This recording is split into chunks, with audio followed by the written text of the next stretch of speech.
오늘 함께 봉독한 신명기 3장 21절로 22절의 말씀을 가지고 하나님이 함께 하시는 인생, 이와 같은 제목으로 함께 말씀의 은혜를 나누겠습니다. 제목 그대로 하나님이 함께 하시는 모든 인생 되기를 주님의 이름으로 축복합니다.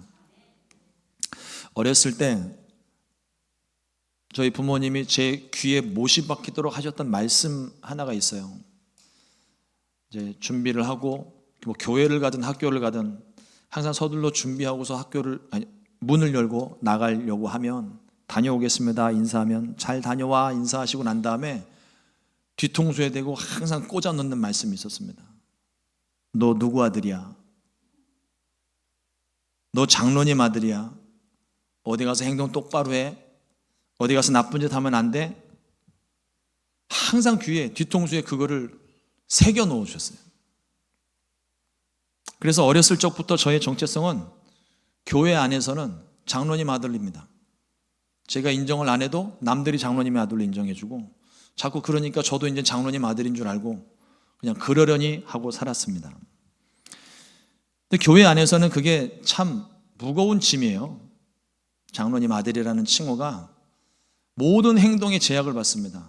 억울하고 답답한 일을 당해도 큰 소리 한번 못 내고 친구들과 싸우지도 못하고 그냥 항상 꼬리표가 달려있기 때문에 아무것도 못하는 존재가 돼요. 이 분노의 감정을 표출할 수 있는 데가 세상인데 이름을 또 요한이라고 지어 놓으셔가지고 누가 봐도 교회 다니는 애예요. 교회 다니는 오빠, 교회 다니는 형. 그러니까 어디 가가지고 화도 함부로 못 내요. 욕도 한마디 제대로 못해요. 교회 안으로 밖으로 부인할 수 없는 증거가 넘쳐나니까 그냥 꼼짝 마라 하고 그렇게 지냈던 시간들이 있습니다. 여러분들에게 묻습니다. 여러분들의 정체성은 무엇입니까? 저는 뒤통수에 장로님 아들이 지금도 붙어 있지만 여러분들의 세상 가운데서 교회 안에서야 더 참 아름답고 또 훌륭하신 장로님, 권사님, 또 우리 집사님들 이신데 교회를 나가서 세상에서는 여러분들의 정체성이 어떻게 되십니까? 이걸 분명히 하셔야 됩니다. 저와 여러분들은 하나님의 자녀입니다. 오늘 저 문을 열고 나갈 때 뒤통수에 꽂힐 거예요. 나는 하나님의 자녀다. 나는 하나님의 자녀다. 여러분 이것을 잊지 않게 되시기를 바랍니다. 하나님의 자녀요 그리스도인입니다. 그러면 그에 합당한 삶을 사는 게 우리들의 숙제인 거예요. 그에 맞게 살아야죠. 오늘 말씀의 배경을 잠깐 소개해드리면 사해바다 남쪽 세일 산맥에서 있었던 일입니다. 시간적으로는 출애굽 40년 때 가나안 정복이 시작되기 직전의 상황이에요. 38년 전에 가데스 바네아에서 12정탐꾼 중에 10명이 부정적인 보고하고 백성들이 거기에 동조하면서 하나님께 원망한 것 때문에 출애굽 1세대가 죽을 때까지 하나님이 38년 동안 뺑뺑이를 돌리셨어요. 그리고 출애굽 1세대가 다 죽고 난 다음에 이제 출애굽 2세대가 가나안 땅을 약속하신 가나안 땅에 들어가기 직전에 모세가 출애굽 2세대에게 다시 들려주는 하나님의 말씀이에요.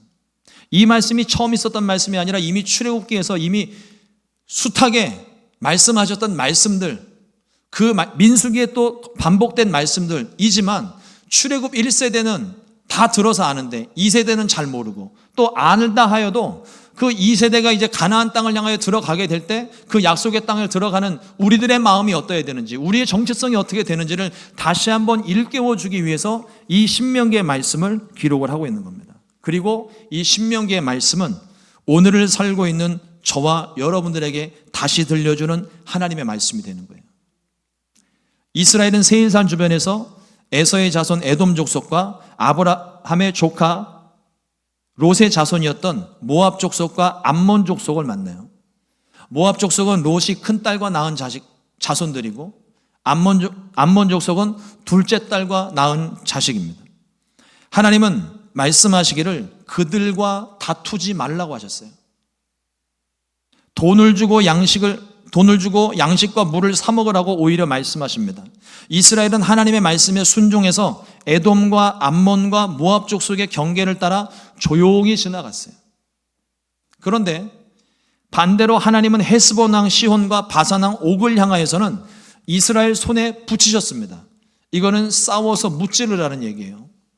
그들이 이스라엘을 대적했기 때문입니다. 이스라엘을 대적한 것은 곧 하나님을 대적한과 마찬가지입니다. 이스라엘은 하나님의 말씀대로 그들을 진멸했습니다. 아직 약속의 땅 가나안에 들어간 것은 아니었지만 하나님께서 이스라엘을 위해 친히 싸우기 시작하셨어요. 그들이 하나님 말씀에 순종했기 때문입니다.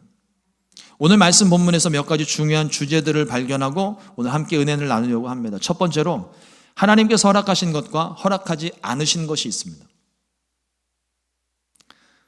하나님은 이스라엘에게 에돔과 모압과 암몬 족속의 땅은 허락하지 않으셨어요. 비록 하나님에게서부터 멀어진 자손이지만 하나님께서 그들에게 이미 하나님의 이름으로 그 땅을 그들에게 약속하신 땅이었기 때문입니다. 하나님 그 말씀도 지키시는 거예요. 하지만 헤스본과 바산의 땅은 하나님이 그들에게 허락하지 않으셨습니다. 오히려 이스라엘에게 손에 붙이셔서 진멸하라고 하세요. 정복하고 차지하라고 말씀하십니다. 여기서 중요한 것은 하나님의 말씀이 우리 삶의 기준이 되어야 된다는 거예요. 상황이 좋으면 그 땅을 정복해도 되고 내가 상황으로 수적으로 열세에 몰리게 되면 정복하지 않고 피하는 것이 아닙니다. 내 상황과 조건이 아니라 하나님의 말씀이 기준인 거예요. 만약 내가 정복할 수 있는 능력이 있어도 하나님이 하지 말라고 하시면 안 해야 되는 것이고, 내가 정복할 수 있는 힘이 없어도 하나님이 정복하라고 하시면 그 말씀에 순종해야 되는 거예요. 우리는 환경을 보면서 가능성을 타진하고 되는 것 안 되는 것을 생각하지만 우리의 기준은요, 그리스도인인 저와 여러분들의 기준은요, 하나님의 백성된 저와 여러분들의 기준은요, 오직 하나님 말씀입니다. 안 되는 상황이어도 하나님이 하라고 하시면 해야 되는 게 우리들의 사명이에요. 하나님께서 에덴 동산에서 아담과 하와에게 말씀하셨습니다. 는 정령 죽으리라. 이게 하나님 말씀이에요. 이게 하나님의 기준입니다. 이 말씀의 의미는 하나님께서 아담에게 하와에게 모든 것이 가능하지만 한 가지를 불가능하게 만들어 놓으셨다는 거예요. 다 할 수 있었습니다. 하지만 동산 중앙에 있는 나무의 실과는 먹지 말라고 하신 거예요. 그런데 사람의 욕심이 어디 그렇습니까? 하지 말라고 그러면 더 하고 싶죠. 또 하라고 그러면 갑자기 하기 싫어지는 게 우리들 마음이에요. 못 먹는 감 계속 찔러나 본다고 집에 감을 한 박스, 두 박스씩 막 쌓아놓고 사는 사람들이 못 먹어서. 가지지 못한 한 가지에 우리가 집중하기 마련이에요. 뱀이 이 마음을 이용합니다. 그래서 끊임없이 속삭여요. 하나님이 금지하신 것. 처음에 어떤 방식으로 접근했는지 몰라도 아주 간교한 게 뱀이어서 처음에는 하나님 말씀처럼 다가왔을 거예요. 저건 네가 먹으면 안 돼. 저건 네가 먹으면 안 돼. 안 돼. 안 돼. 돼. 돼. 한번 먹어볼래? 순식간에 치고 들어오는 거거든요.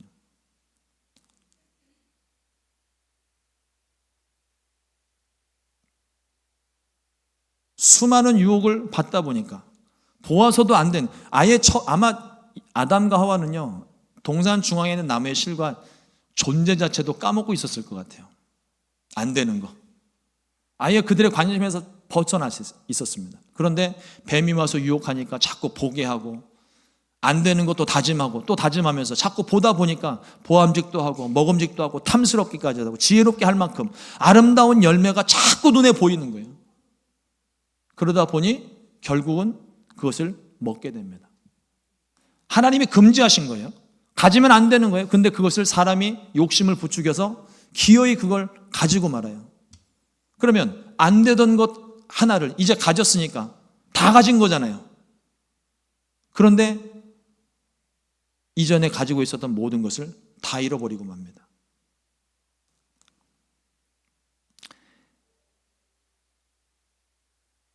한 가지를, 그러니까 나머지 모든 것을 잃어버려서라도 그 한 가지를 가지면 좋겠다는 생각이지만 그 한 가지를 취하고 나서 보니까 나머지 가능했던 것들을 다 잃어버리고 났어요. 그런데 사실은 이게 전부를 잃어버린 겁니다.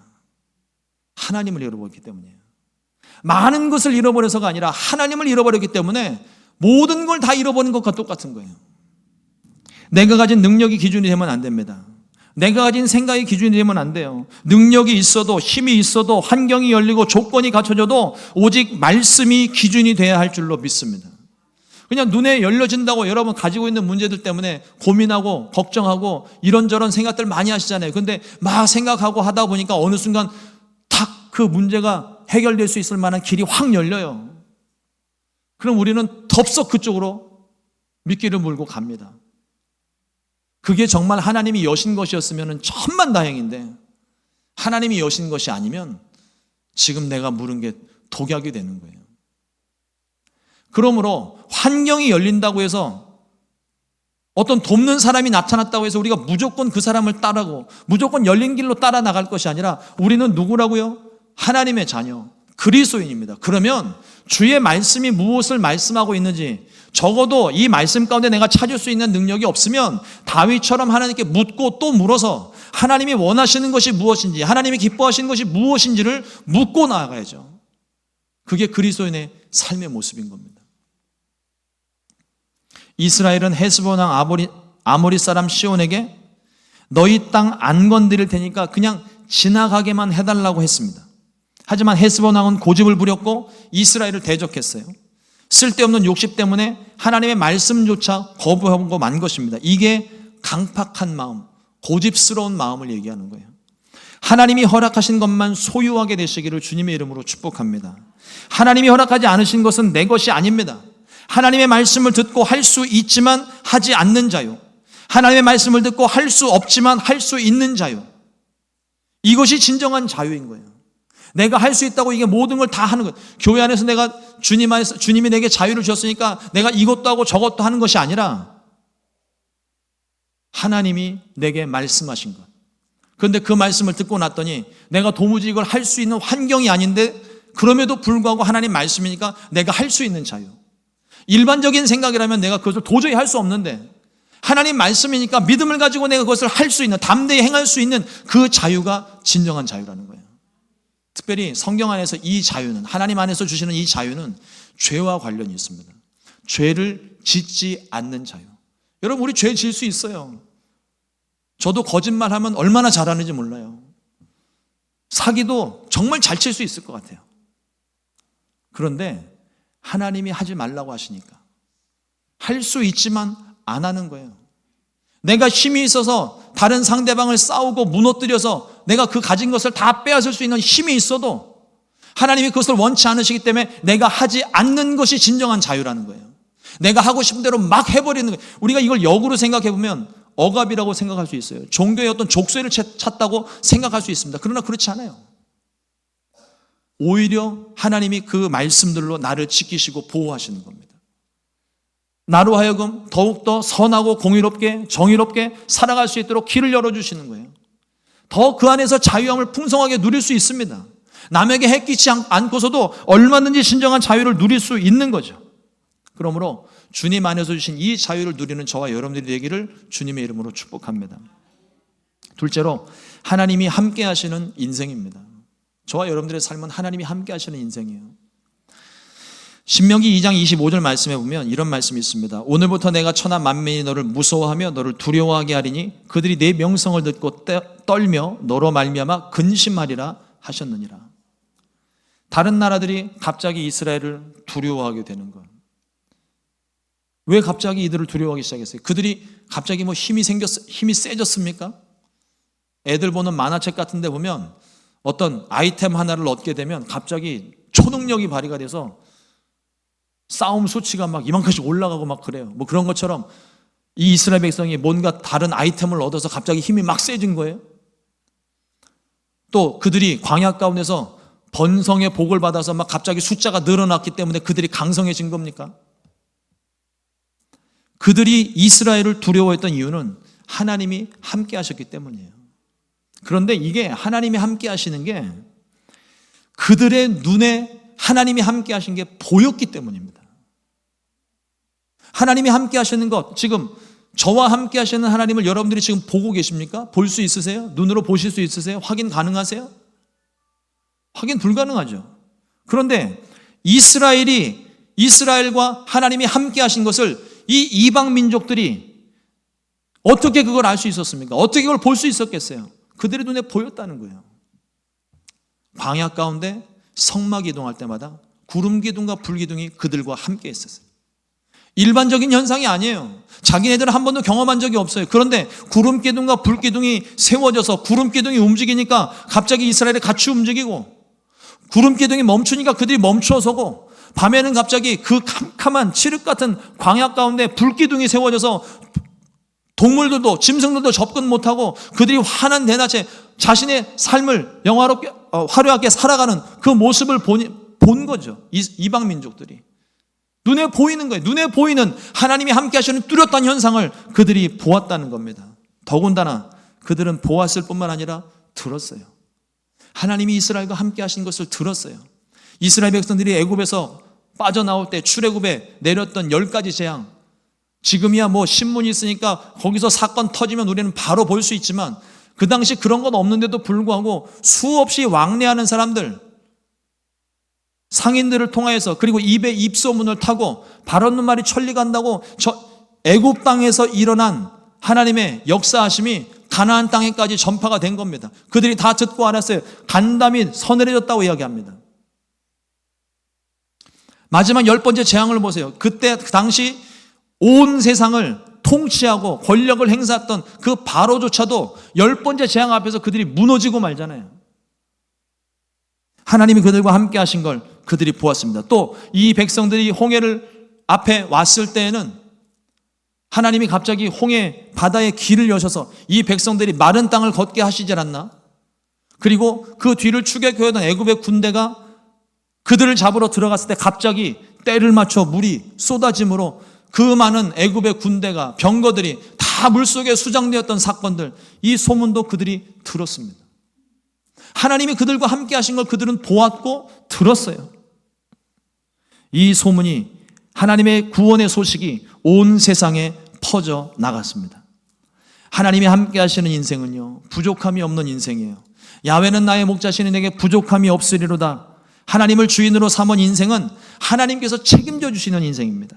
내가 사망의 음침한 골짜기를 걷고 있어도, 답이 없는 문제 속에서 내가 방황을 해도, 목숨이 위태로운 상황 가운데 있어도 하나님이 나와 함께 하시면 이것이 전혀 문제가 되지 않습니다. 하나님이 지켜주시기 때문이에요. 여러분들의 기억을 더듬어 보세요. 하나님이, 내가 어떤 문제가 있어서 하나님께 나와 기도를 하고 있는데 하나님이 그 기도를 내가 들었노라, 내가 응답했노라, 내가 너와 함께 할 것이다, 이와 같은 약속의 말씀을 들었을 때 여러분들의 마음이 어땠습니까? 기도를 시작할 때만 해도 온갖 세상 근심 염려 다 가진 것처럼 두려워하고 낙심하고 절망된 마음이었는데, 이 마음이 하나님의 음성을 듣는 순간 이 마음이 확 펴지는 거예요. 평안함이 임하게 되는 겁니다. 문제가 해결됐어요? 내가 성전 안에서 음성 들었으니까 문제가 바깥에서 이루어졌는지 안 이루어졌는지 난 모르겠어요. 그런데 음성을 듣는 그 순간만큼은 내 마음이 평안해졌다는 거예요. 삶의 자리로 돌아가서 그 자리를 보니까 문제는 하나도 해결된 것 없어요. 그런데 이제는 될 것 같은 생각이 드는 거예요. 이유는 하나님이 나와 함께 하신 게 믿어지니까, 말씀이 있으니까. 이루어지지 않아도, 그냥 여러분 이것을 놓고 생각해 보시면 내가 지금 가지고 있는 이 문제가 아니라는 거예요. 그 문제 가운데서 내가 하나님을 믿는 마음이 있느냐, 내가 하나님을 신뢰하는 마음이 있느냐. 여러분, 문제가 왜 문제예요? 내가 발버둥을 치고 기를 쓰고 힘써도 해결되지 않으니까 그게 문제인 거잖아요. 내가 해결할 내가 조금 수고스럽지만 조금 더 힘을 좀 내보자 그래서 해결되는 것 같으면 그건 문제가 아닌 거예요. 그걸 문제라고 얘기하지 않습니다. 안 되니까 문제인 거죠. 그런데 그 안 되는 문제를 내가 하나님께 나와서 기도했더니 하나님 내게 평안함을 주시고 하나님께서 그 모든 것들 가운데 역사하셔서 문제를 하나하나 해결해 나가시는 모습을 보니까, 그게 기억이 있으니까, 내가 경험이 되니까 이제는 어떤 문제를 만나도 걱정이 되질 않는 거예요. 맡기면 되니까. 우리 뜻대로 되지 않는 것 같아요. 그럼에도 불구하고 하나님은 모든 것을 합력하여 선으로 바꾸시는 하나님이십니다. 그 하나님을 내가 믿고 있는데 뭐가 문제가 되겠습니까? 그 하나님이 우리를 지켜주시는 겁니다. 그러므로 하나님이 함께 하시면 우리에겐 두려움이 없습니다. 내가 할 수 없을 때 하나님께서 나를 대신하여 일하셨기 때문에, 내가 행한 일보다 훨씬 더 좋은 방법으로 완벽하게 문제를 해결하셨기 때문에, 또 의사의 수술 없이도 피 한 방울 흘리지 않고 깨끗하게 고쳐셨기 때문에 더 이상 나는 두려워하지도 않고 고민하지도 않습니다. 만군의 하나님 야훼께서 나를 사랑하시고 구원하신 것을 내가 믿기 때문입니다. 이게 우리의 간증이에요. 저와 여러분들 지금까지 살아오면서 예수님 믿고 믿는 과정부터 오늘날까지 여러분들의 기억을 더듬어보십시오. 크고 작은 일들이 있었지만 그 과정 가운데 하나님의 역사하심이 반드시 있었다는 거예요. 기적이 있었다는 겁니다. 죽은 자가 살아나야만 기적인 게 아니에요. 얼마 전에 말씀 나눴었지만 김동호 목사님 암투병 하시면서 새벽 예배 때 기도하는 그 새벽 예배 모임을 날기새라고 이름을 붙였어요. 날마다 기적 같은 새벽이라는 거예요. 이전에는 그 새벽이 설교 준비 때문에 부담이 돼서 너무 피하고 싶었던 시간인데, 이제는 암을 진단받고 하루하루 살아가는 게 너무 귀한 거예요. 새벽을 맞는 게 너무 아름다운 겁니다. 그래서 날마다 기적 같은 새벽이라고 이름을 붙였어요.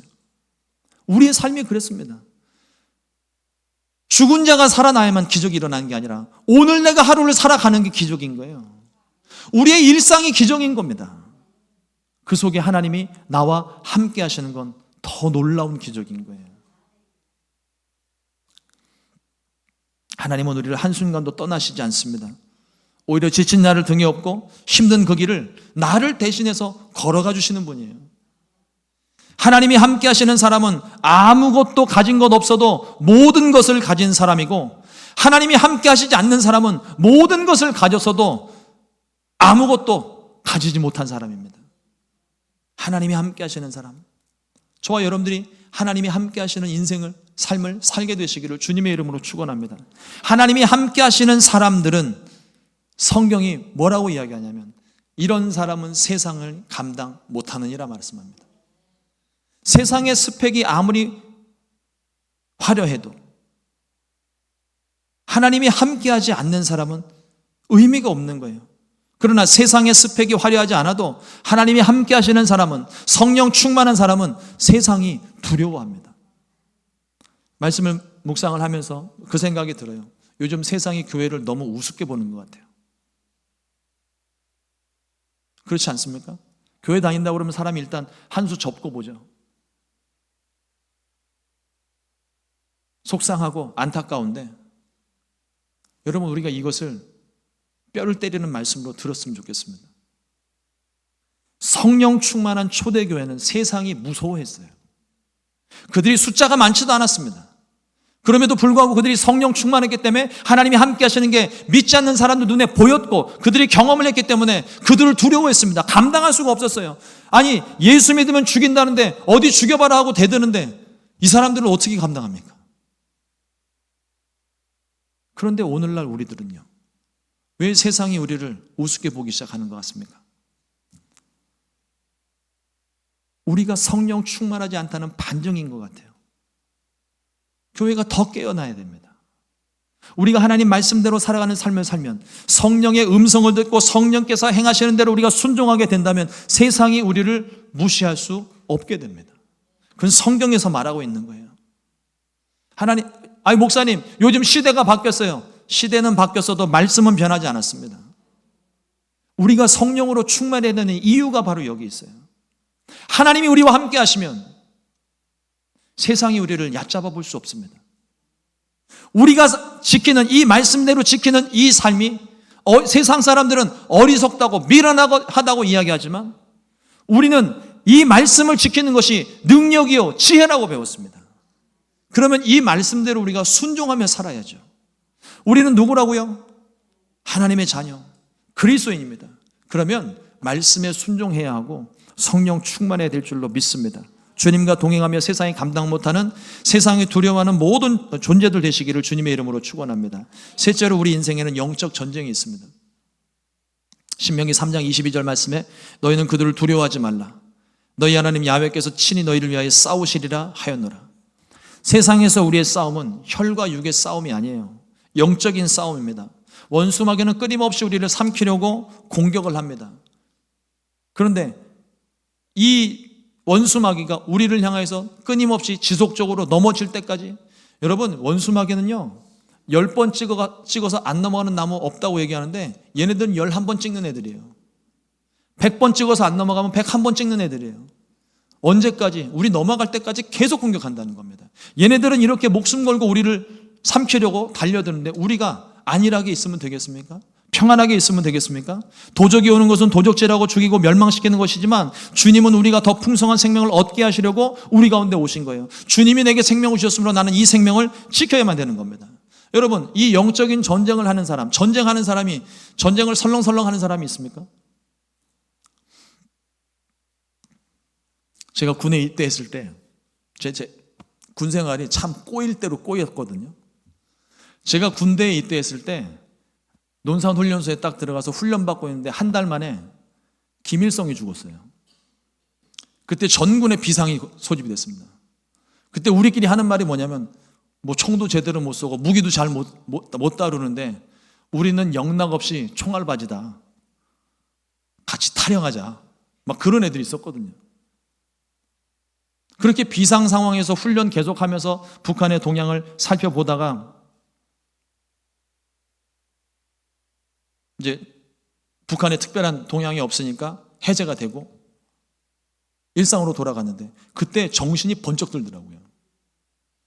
정말 그때는 훈련병 모드로 있다가 전쟁 날 것 같으니까 그냥 바로 전투태세로 돌입을 하더라고요. 네가 죽나 내가 죽나 한번 해보자 뭐 이런 식으로. 그리고 제 군생활이 또 꼬인 게 뭐냐면 제대하기 한 달 전에 강릉에 무장공비가 침투를 했어요. 실제 있었던 일입니다. 그런데 그 강릉에 무장공비가 침투했던 그 지역이 저희 작전 위수 지역이었어요. 그러니까 부대가 또 비상이 걸린 거예요. 아니 한 달만 있으면 제대해야 되는데 떨어지는 낙엽도 조심해야 될 순간에 이거 지금 나가서 총 맞게 생겼으니까 바짝 긴장이 되는 거예요. 중대장님한테 계속 가가지고 나 좀 빼주면 안 되겠냐고. 내가 널 어떻게 빼냐. 비상이 걸렸는데. 죽으나 사나 넌 나랑 같이 가야지. 그러던 중에 계속 상황은 이어져 나갔는데 웬 은혜인지 그냥 제대를 시켜주더라고요. 원래는 제대가 밀렸다고 얘기를 했었거든요. 근데 제대를 시켜주더라고요. 그래서 죽지 않고 살아서 여기로 나왔습니다. 근데 그때도 말년 병장에 그냥 긴장 다 풀어져 있는 상황이었는데 공비 침투했다고 그러니까 무장공비가 침투했다고 그러니까 정신이 번쩍 드는 거예요. 저희 작전 위수구역이니까 내가 나가야 되는 상황인데 정신이 번쩍 들더라고요. 여러분 이 전쟁 하나만 생각해도 사람의 목숨이 왔다 갔다 하는데 이 심각한 문제인데 영적인 전쟁도 마찬가지예요. 우리의 영이 죽고 사는 문제입니다. 당연히 이 영적 전쟁도 치열할 수밖에 없어요. 그냥 앉아서 편안하게 영적 전쟁하는 사람 없습니다. 죽기 살기로 영적 전쟁해야 되는 거예요. 목숨을 건 싸움입니다. 이 영적인 싸움에서 우리가 이길 수 있는 비결이 있다면 그건 성령 충만입니다. 성령 충만은요, 여러분 옵션이 아니에요. 우리가 반드시 갖춰야 될 영적 무장입니다. 군대에 있을 때 비상 걸리고 전쟁이 시작될 것 같으면요, 제일 먼저 무장부터 시켜요. 총부터 나눠줍니다. 저는 박격포 부대였으니까 창고로 가가지고 포 꺼내와야 돼요. 무기를 가져야 영적인 전쟁을 할 수 있는 겁니다. 성령 충만이 곧 우리들의 영적인 무장 상태인 거예요. 우리의 싸움은 혈과 육의 싸움이 아니라 힘으로 싸우는 것이 아니라 영적인 싸움입니다. 반드시 이겨야 되는 거예요. 이 영적 전쟁에서 지면 죽는 겁니다. 절대로 물러날 수가 없습니다. 뒤로 물러서는 것을 주님이 기뻐하지 않으십니다. 오직 성령의 충만함을 받고 이 영적인 싸움에 반드시 승리하시기를 주님의 이름으로 축원합니다. 오늘 말씀을 적용해 보니까 너희 하나님 야훼께서 그가 너희를 위하여, 그가 나를 위하여, 그가 우리를 위하여 친히 싸우시리라 이와 같이 말씀하시는 거예요. 사랑하는 성도 여러분, 다시 묻습니다. 우리의 정체성이 무엇입니까? 하나님의 자녀, 그리스도인입니다. 예수님 믿을 때 우리는 성령의 인치심을 받았습니다. 세상에서 구별된 사람이 되었습니다. 이제는 나를 위해서 사는 것이 아니라 하나님의 영광을 위해서 사는 존재들이 되었습니다. 우리는 세상에서 수많은 사람들을 만납니다. 사람들과의 관계가 쉽지 않죠. 많은 만남들 속에서 어떤 모습으로 우리가 살아야 됩니까? 어떤 성도님이랑 상담을 하는데 너무 이기적인 생각을 가지고 자기 고집만 주장을 하시더라고요. 그래서 제가 하나님 말씀 읽어드리고 이렇게 살아야 된다고, 그렇게 사시면 안 된다고 얘기했더니 저한테 그러시더라고요. 에이, 목사님, 세상이 얼마나 이기적으로 사는데 왜 나만 손해보고 살아요? 나도 똑같이 이기적으로 살아야지. 지고 싶지 않습니다. 세상 사람들은 안 그렇잖아요. 나도 그렇게 살지 않을 거예요. 여러분, 세상이 악으로 가득해져도, 그래서 우리가 억울한 일을 많이 당해도 우리는 주의 말씀대로 살아야 됩니다. 예수님 말씀하십니다. 마태복음 5장 39절 말씀에, 39절로 42절 말씀에, 나는 너희에게 이르노니 악한 자를 대적하지 말라. 누구든지 내 오른편 뺨을 치거든 왼편도 돌려대며 또 너를 고발하고 속옷을 가지고자 하는 자에게는 겉옷까지도 가지게 하며 또 누구든지 너로 억지로 오리를 가게 하거든 그 사람과 심리를 동행하고 내게 구하는 자에게 주며 내게 꾸고자 하는 자에게 거절하지 말라. 여러분, 이대로 살면 세상에서는 호구라고 얘기합니다. 미련한 사람이라고 그래요. 손해만 보고 살아요. 그런데 주님은 이렇게 살라고 말씀하시는 겁니다. 여러분, 이 말씀대로 사는 삶을 생각해 보세요. 억울하고 답답할 것 같아요. 그런데 주님이 그렇게 살라고 하셨기 때문에 우리는 이렇게 살아야 되는 거예요. 우리의 기준은 세상이 이기적으로 살아간다고 내가 그 삶을 쫓아가는 것이 아니라 우리의 삶의 기준은 하나님 말씀입니다. 세상의 기준이 아니에요. 세상 사람들이 어떻게 살든지 그건 중요하지가 않습니다. 하나님이 내게 주신 말씀이 무엇인지 그 말씀대로 살아가는 것이 그리스도인이고 하나님의 자녀들입니다. 세상이 악해져 간다고 우리도 똑같이 악해지면 안 돼요. 왜 우리는 맨날 당하고 삽니까? 주님이 그렇게 하라고 그러셨으니까요. 사도 바울이 십자가의 도를 가르치면서 말을 합니다. 세상에서 미련하게 여기는 그 십자가를 오히려 우리에게는 지혜고 능력이라고 말씀합니다. 말씀대로 살아가는 모습을 보면 세상 사람들이 우습게 생각을 해요. 비웃는 것 같아요. 그런데 변함없이 꾸준하게 그 말씀을 지키면 세상의 사람들도요, 인정하기 시작합니다. 저 사람은 진짜다. 저 사람은 정말 진짜라고. 다른 사람과 같지 않다고. 인정할 수밖에 없는 거죠. 우리의 삶이 그런 겁니다. 하나님 말씀대로 살아가는 삶, 세상과 비교했을 때 세상을 쫓아가고 닮아가는 것이 아니라 오히려 우리가 말씀을 지키고 있으면 그 세상이 우리에게로 다가오게 되는 거예요. 계란으로 바위를 치는 것 같을지라도 더욱 세상의 빛과 소금이 되어 밝게 비추고 소금의 사명을 감당해야 할 줄로 믿습니다. 하나님은 계란으로 바위를 충분히 깨뜨릴 수 있는 분이세요. 하나님의 기준을 가지고 사시기를 주님의 이름으로 축원합니다. 하나님이 함께 하시는 삶을 살게 되시기를 주님의 이름으로 축원합니다. 그러므로 성령 충만함으로 영적인 모든 싸움에서 이기십시오. 반드시 승리하십시오. 내가 싸우는 것이 아니라 하나님이 나를 통하여 친히 싸우시는 것입니다. 성경에 나타난 구원의 기적을 오늘날에도 똑같이 이루어 주실 거예요. 2000년 전 사건으로 치부하지 마십시오. 이 말씀은 살아있고 능력이 있어서 오늘도 내가 믿음으로 받게 되면 이 말씀의 능력이 그대로 나타나게 됩니다. 살아있는 말씀이에요. 시대를 초월하는 말씀입니다. 어떤 말씀이어도 내가 이 말씀을 믿음으로 받게 되면 이 모든 기적이 저와 여러분들의 삶에 그대로 나타나게 될 줄로 믿습니다. 이러한 삶을 사는 사람들을 세상이 두려워하는 거예요. 세상이 두려워하는 인생, 세상이 감당 못하는 저와 여러분들 되시기를 주님의 이름으로 축원합니다. 기도하겠습니다.